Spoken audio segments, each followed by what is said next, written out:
Hello friends, welcome back to my YouTube channel. दोस्तों, आज हम लोग एक महान स्वतंत्रता सेनानी, भारत के पहले राष्ट्रपति और बिहार के गौरव और देश रत्न कहे जाने वाले डॉक्टर राजेंद्र प्रसाद जी के बारे में आज हम लोग देखने जा रहे हैं। जीवन परिचय के बारे में, जहां से एग्जाम में बहुत बार प्रश्न बनता है। आइए हम लोग देखते हैं डॉक्टर राजेंद्र प्रसाद की जीवनी को।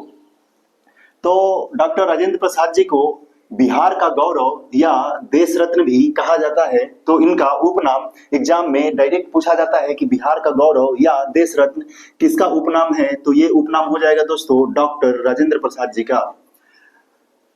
डॉक्टर राजेंद्र प्रसाद जी का जो जन्म है दोस्तों, वो 3 दिसंबर 1884 ईस्वी में जीरादेई गांव में हुआ था, जो सिवान जिला में पड़ता है। जो सिवान को कभी कभी हम लोग छपरा बोल देते हैं, और छपरा जो शहर है ये भी सिवान जिला में है। क्योंकि छपरा में जो मेरे बाबा थे, वे बहुत साल तक वहां नौकरी किए थे, और जिस स्कूल से राजेंद्र प्रसाद जी पढ़े थे उसी स्कूल से मेरे पिताजी भी पढ़े थे। इसीलिए ये जो छपरा है या डॉक्टर राजेंद्र प्रसाद जी के साथ हम लोग अपने आप को जुड़ा हुआ या उनके करीबी या उनके साथ एक निकट संबंध हम लोग महसूस करते हैं। तो राजेंद्र प्रसाद जी का जन्म 3 दिसंबर 1884 ईस्वी को हुआ था, जीरादेई गांव में। इनके पिताजी का नाम महादेव देसाई था, और महादेव देसाई जी ये संस्कृत और फारसी के बहुत बड़े विद्वान थे। तो पिताजी का नाम महादेव देसाई और ये संस्कृत और फारसी के बहुत बड़े विद्वान थे। और इनके माताजी का नाम था कमलेश्वरी देवी, और इनकी माताजी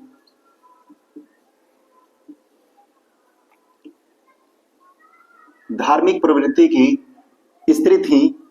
जैसा कि हम लोग अपनी माओ को देखते हैं, तो उन लोग का जो झुकाव है वो धर्म के प्रति काफी रहता है। जब तक वो सूर्य भगवान को जल या तुलसी जी को वो जलार्पण नहीं कर देती हैं, तब तक वो लोग खाना नहीं खाती हैं। तो उसी तरह कमलेश्वरी देवी जो राजेंद्र प्रसाद जी की माँ थी, उनका भी धार्मिक प्रवृत्ति में या धार्मिक जो कार्य था उसमें इनका झुकाव काफी था। राजेंद्र प्रसाद जी का जो प्रारंभिक शिक्षा था दोस्तों, वो छपरा से, फिर उसके बाद पटना, और पटना के बाद ये कलकत्ता विश्वविद्यालय में इनका अपना शिक्षा पूरी की। और राजेंद्र प्रसाद जी के उत्तर पुस्तिका से प्रभावित होकर एक शिक्षक ने कहा था, the examinee is better than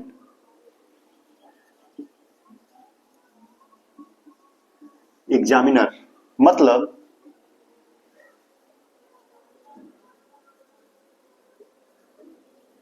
परीक्षार्थी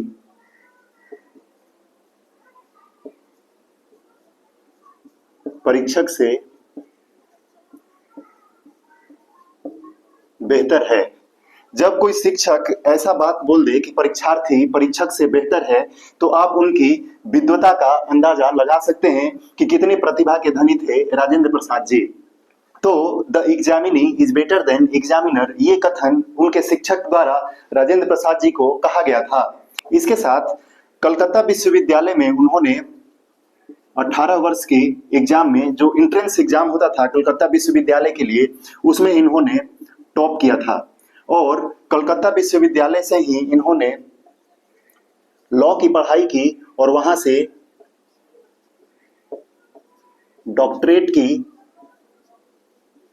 उपाधि इन्होंने पाई। और इसके साथ साथ इनको लॉ की पढ़ाई करने के लिए इनको गोल्ड मेडल से सम्मानित भी किया गया।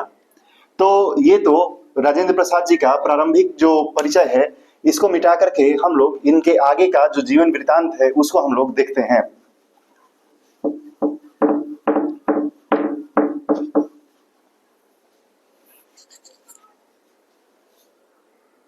इसके बाद 1915 ईस्वी में राजेंद्र बाबू ने अपनी कानून की पढ़ाई पूरी की, और इन्होंने LLM का कोर्स किया था। इसके बाद उन्होंने वकील के रूप में पहले तो कलकत्ता हाई कोर्ट और उसके बाद पटना हाई कोर्ट में अपनी सेवा दी। क्योंकि पहले जो राजेंद्र प्रसाद जी थे, वे शिक्षक बनना चाहते थे,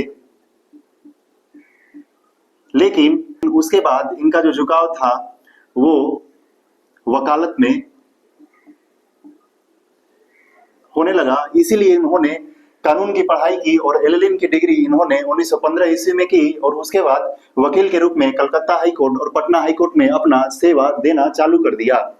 चूंकि 9 जनवरी 1915 में ही महात्मा गांधी भारत में आते हैं और इसके बाद वो पूरे भारत का भ्रमण करते हैं और उनके साथ साथ पूरा देश स्वतंत्रता आंदोलन में शामिल हो जाता है। वही जो बयार थी या हवा बह रहा था स्वतंत्रता संग्राम में शामिल होने का, उसी में महात्मा गांधी जी के आह्वान पर स्वतंत्रता संग्राम में राजेंद्र प्रसाद जी भी शामिल हो गए और उन्होंने सर्वप्रथम 1917 ईस्वी में चंपारण सत्याग्रह में गांधी जी के साथ भाग लिया, जिसमें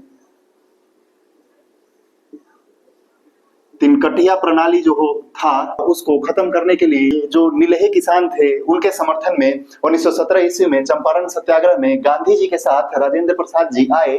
उसके साथ 1920 ईस्वी में असहयोग आंदोलन, 1930 ईस्वी में नमक कर आंदोलन और 1942 ईस्वी का भारत छोड़ो आंदोलन में, इन तीनों आंदोलन में राजेंद्र प्रसाद जी की सक्रिय भूमिका रही थी। और 1942 ईस्वी का जो भारत छोड़ो आंदोलन था उसमें राजेंद्र प्रसाद जी को बांकीपुर जेल में कैद कर दिया गया था। उसके बाद राजेंद्र प्रसाद जी कांग्रेस के अध्यक्ष भी रहे थे और कांग्रेस का अध्यक्ष बने थे 1934 ईस्वी में। और ये अधिवेशन हुआ था दोस्तों मुंबई में। तो राजेंद्र प्रसाद जी 1934 ईस्वी में मुंबई के अधिवेशन के अध्यक्षता करते हैं और उसके बाद 1939 ईस्वी में जब सुभाष चंद्र बोस जी इस्तीफा देते हैं तो एक बार पुनः उसकी अध्यक्षता राजेंद्र प्रसाद जी के द्वारा ही किया जाता है। एक महत्वपूर्ण क्वेश्चन जहां से बनता है दोस्तों कि 1928 ईस्वी में विश्व युवा शांति परिषद, जिसकी सम्मेलन हुआ था हॉलैंड में, भारत के तरफ से जो प्रतिनिधि के तौर पे गए थे डॉक्टर राजेंद्र प्रसाद जी।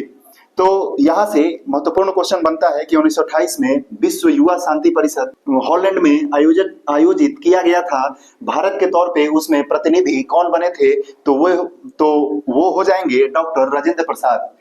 और इसके बाद राजेंद्र प्रसाद जी का जो महत्वपूर्ण योगदान है संविधान सभा में या संविधान निर्माण करने में, और उसके साथ साथ राष्ट्रपति के तौर पे उनका कार्य कैसा था, उनके द्वारा लिखी हुई पत्रिका कौन कौन सी थी, आइए अब उसको हम लोग समझ लेते हैं। जैसा कि हम लोग जानते हैं दोस्तों कि 1946 में आया हुआ कैबिनेट मिशन, इसी के द्वारा संविधान सभा का गठन किया गया था और यही संविधान सभा संविधान का निर्माण किया था। तो संविधान सभा का पहला जो बैठक था दोस्तों वो हुआ था 9 दिसंबर 1946 में और ये हुआ था दिल्ली के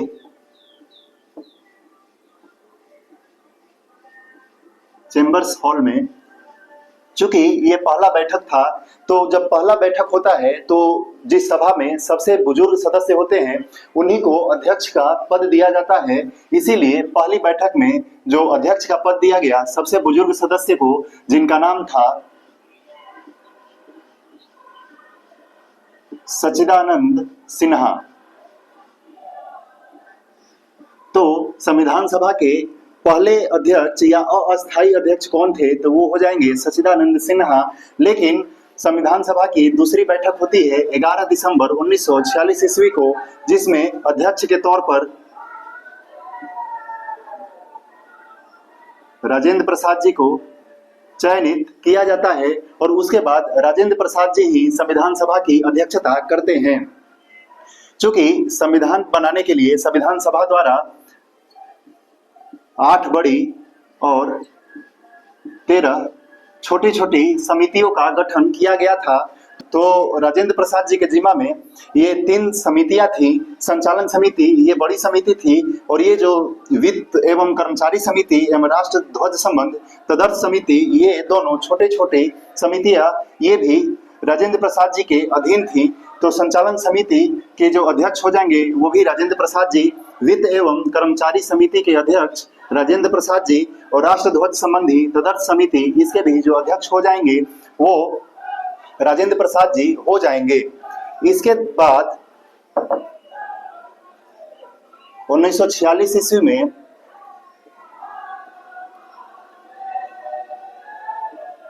अंतरिम सरकार का गठन होता है जवाहरलाल नेहरू के नेतृत्व में, और 1946 ईस्वी में राजेंद्र प्रसाद जी को खाद्य एवं कृषि मंत्री डॉक्टर राजेंद्र प्रसाद जी को बनाया जाता है। और 1946 के बाद 1947 में स्वतंत्रता पश्चात जो सरकार का गठन किया जाता है उसमें भी डॉक्टर राजेंद्र प्रसाद जी को खाद्य एवं कृषि मंत्री बनाया जाता है। और 24 जनवरी 1950 को संविधान सभा द्वारा सर्वसम्मति से भारत का प्रथम राष्ट्रपति डॉक्टर राजेंद्र प्रसाद जी को चुना गया। उसके बाद जब 1952 ईस्वी में चुनाव होता है तो चुनाव में भी राजेंद्र प्रसाद जीत जाते हैं और ये 2 बार राष्ट्रपति बनते हैं। और इनका कार्यकाल 1950 से 1962 तक मतलब 12 वर्षों तक रहता है। और अभी तक भारत में 2 बार राष्ट्रपति बनने वाले और सर्वाधिक समय काल तक राष्ट्रपति बनने वाले जो व्यक्ति हैं वो राजेंद्र प्रसाद जी हैं। ये जो रिकॉर्ड है ये राजेंद्र प्रसाद जी के नाम है। और राष्ट्रपति होते हुए ये करीब करीब 6 महीने ट्रेन से पूरे भारत की यात्रा करते थे। और वो जो ट्रेन थी वो छोटी छोटी स्टेशनों पे रुकती थी और वहां के जो आम लोग थे उनके साथ वे वार्तालाप करते थे, उनकी समस्या को सुनते थे। तो इस प्रकार की असाधारण मतलब भारत के जो सर्वोच्च पद पर व्यक्ति बैठा हुआ है वो भारत की यात्रा 6 महीने करता है, वो भी ट्रेन से। और छोटे छोटे स्टेशनों पे जो आदमी है और आम जीवन जीने वाले जो व्यक्ति हैं उनके साथ वो वार्तालाप करता है। आप इसी से उनके सादगी का अंदाजा लगा सकते हैं कि वे कितने विलक्षण व्यक्तित्व के धनी थे। इसके बाद राजेंद्र प्रसाद जी के द्वारा 2 पत्रिका निकाला गया, पहला था सर्चलाइट और दूसरा था देश। इनके द्वारा बहुत सारी पुस्तकें भी लिखी गई थी।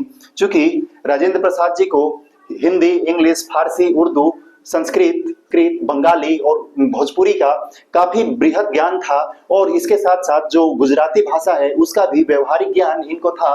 तो ये बहुभाषाविद थे, इसीलिए इनकी जो पुस्तकें हैं पुस्तकें लिखी थी। लेकिन यहाँ पे हम एग्जाम के पॉइंट ऑफ व्यू से कुछ ही पुस्तकों को लिखे हैं जिनमें ये है इंडिया डिवाइडेड, भारत विभाजन। इसका जो प्रकाशन हुआ था दोस्तों मतलब इन्होंने लिखा था 1946 ईस्वी में। उसके बाद आत्मकथा ये राजेंद्र प्रसाद जी ने लिखा था। कभी कभी एग्जाम में डायरेक्ट पूछ दिया जाता है कि आत्मकथा किसके द्वारा लिखा गया था, तो वहां पे आपको राजेंद्र प्रसाद जी को टिक करना होगा। इसके साथ साथ महात्मा गांधी और बिहार ये भी राजेंद्र प्रसाद जी की पुस्तक थी। और इसके बाद बापू के कदमों में बाबू ये भी राजेंद्र प्रसाद जी की कृति थी। बापू मतलब महात्मा गांधी और बाबू मतलब राजेंद्र प्रसाद। स्वतंत्र भारत में जो गंगा पे पुल बनाया गया था वो पुल का नाम था दोस्तों राजेंद्र पुल या सिमरिया पुल। ये बना था गंगा नदी पर। तो ये सिमरिया पुल या राजेंद्र पुल गंगा नदी पर स्वतंत्र भारत में बनने वाला पहला पुल था। और ये जो पुल है इसका नामकरण राजेंद्र बाबू के नाम पे किया गया था। 1962 में जब वे राष्ट्रपति थे तो राष्ट्रपति के पद पर से ही इन्होंने राजनीति से संन्यास ले लिया था। भारतीय राजनीति में या विश्व के किसी भी राजनीति में हम लोग संन्यास की घटना विरले ही सुनते हैं। और संन्यास की घटना तब महत्वपूर्ण और हो जाती है जब कोई व्यक्ति सर्वोच्च पद पर आसीन रहता है। आप कल्पना करिए कि 1962 में जो व्यक्ति राष्ट्रपति है वो खुद राजनीति से अपने आप को अलग कर लेता है और वो संन्यास ले लेता है। आजकल के राजनीतिक परिदृश्य में ऐसी घटना बिल्कुल ही विरले है, बिल्कुल अकल्पनीय है। उस टाइम राजेंद्र प्रसाद जी ने 1962 ईस्वी में संन्यास ले लिया था। और उसके बाद राजेंद्र बाबू को भारत रत्न भी दिया गया था, वो दिया गया था 1962 ईस्वी में। उसके बाद 28 फरवरी 1963 ईस्वी को इनकी मृत्यु हो जाती है और ये मृत्यु पटना में सदाकत आश्रम में हो जाती है। और इस प्रकार भारत के जो महान विभूति हैं राजेंद्र प्रसाद जी, उनके जीवन का अंत होता है।